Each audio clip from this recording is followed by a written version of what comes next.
1% of the people in the general population have the overwhelming amount of money, and 1/10 of that 1% has almost all of that, right? So I think it's like the richest 100 people in the world have as much money as the bottom 2.5 billion. And you think, well, that's a terrible thing, and perhaps it is, but what you have to understand is that that law governs the distribution of creative production across all creative domains, right? It's something like a natural law. And we'll talk about that more, but imagine what happens when you play Monopoly. You've all played Monopoly. What happens when you play Monopoly? One person ends up with all the money, right? Then you play another game of Monopoly. What happens? One person ends up with all the money. It's actually the inevitable consequence of multiple trades that are conducted randomly. So if you take 1,000 people and you get them to play a trading game, you each give them $100, say, or $10, and they have to trade with another person by flipping a coin. I win the coin toss, you give me $1, you win, I give you $1. If we all play that long enough, one person will end up with all the money and everyone else will end up with zero.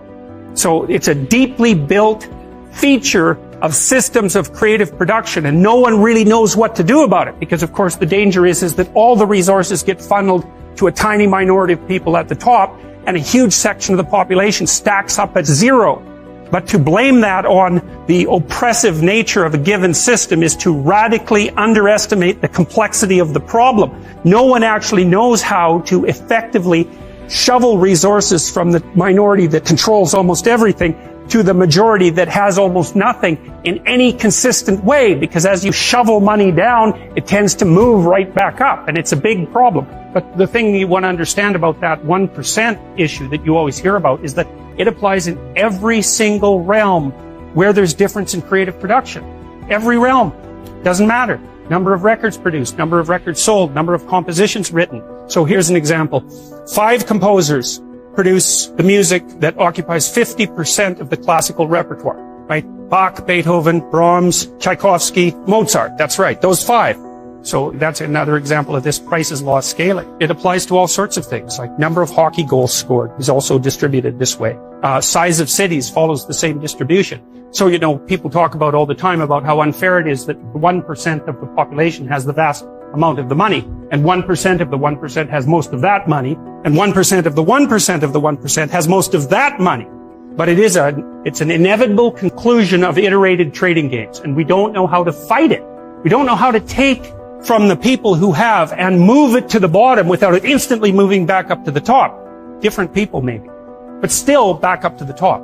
Because even the 1% churns a lot. Like I think you have a 10% chance, if I remember correctly, you have a 10% chance of being in the top 1% for at least 1 year of your life, and a 40% chance of being in the top 10% for at least 1 year in your life. That's in Canada and the US. It's less so in Europe.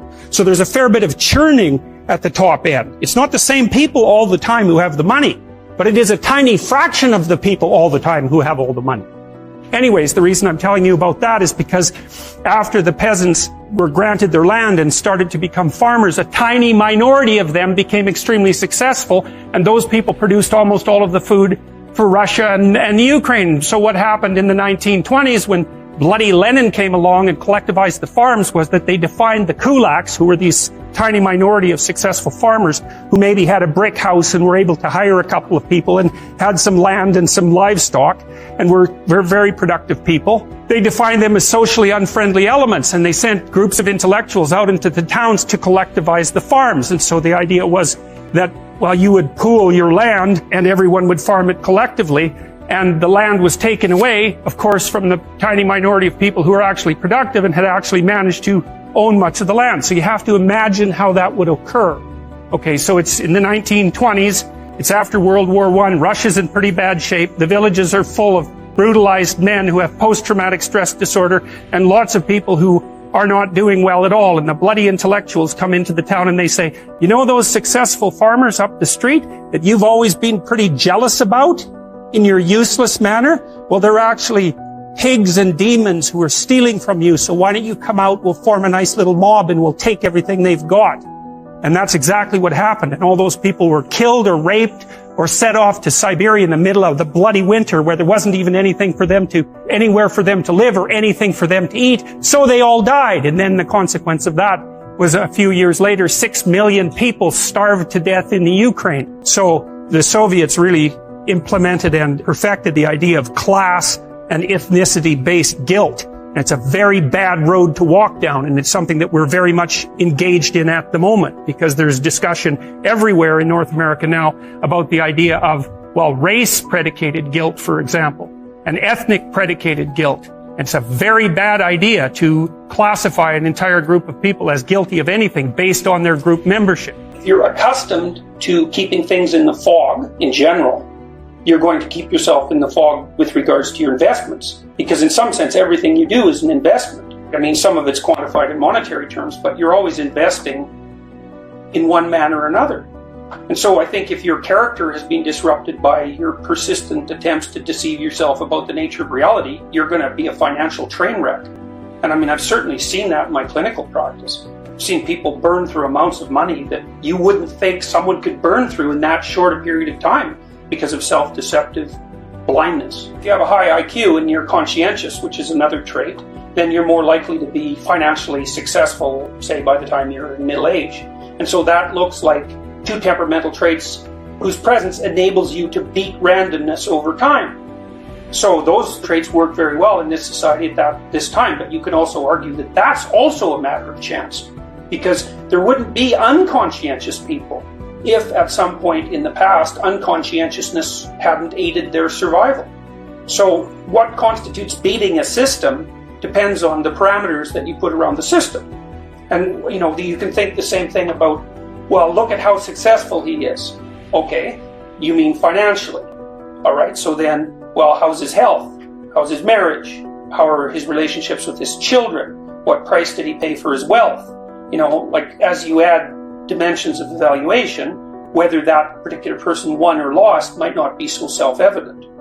One idea that's very common in our culture is that poverty is caused by lack of money, and that's a really stupid idea, because money is very difficult to handle. I had clients who were addicts, and the worst possible thing that could happen to them was that they got some money.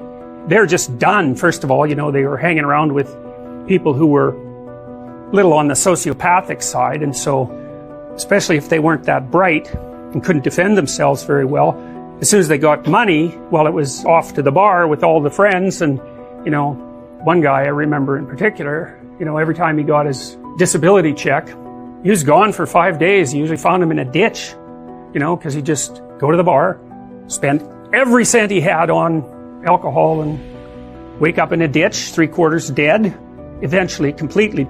And, then he was ashamed and horrified and repentant, and he'd straighten himself out again, and then that was all well and good until, as long as he was broke, until the next check showed up, and then bang, the same thing. So, it's not like money is necessarily a good for everyone. It's hard to manage money.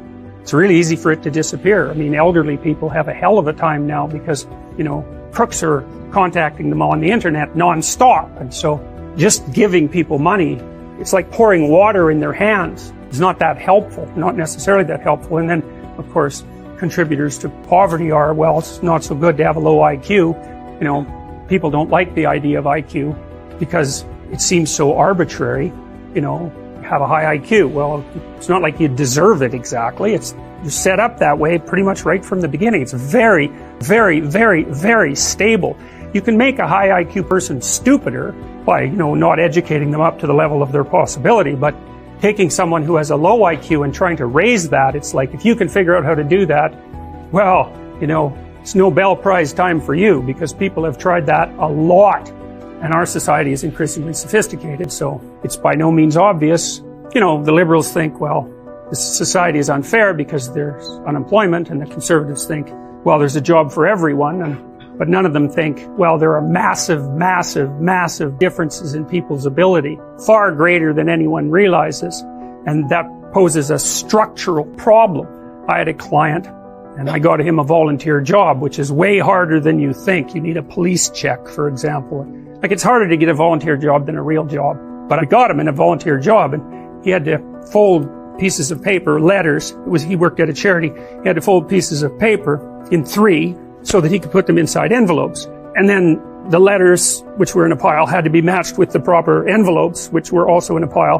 But some of them were French and some of them were English, so the French ones had to be matched carefully to the French envelopes. And if there was one envelope out of order, well then he had to figure out whether it was the papers that were out of order or the letters that were out of order. And then some of the letters had photographs attached to them, and you weren't supposed to bend the photographs, but they weren't always in the same place, so that meant you had to figure out how to fold the paper in three, a bunch of different ways without creasing the photograph. And then the other thing is, and I never realized how difficult it is to put a piece of paper in an envelope till I watched someone who couldn't do it. And he probably had an IQ of about 80. You know, if you met him on the street, you wouldn't think anything different of him. He was a normal looking guy.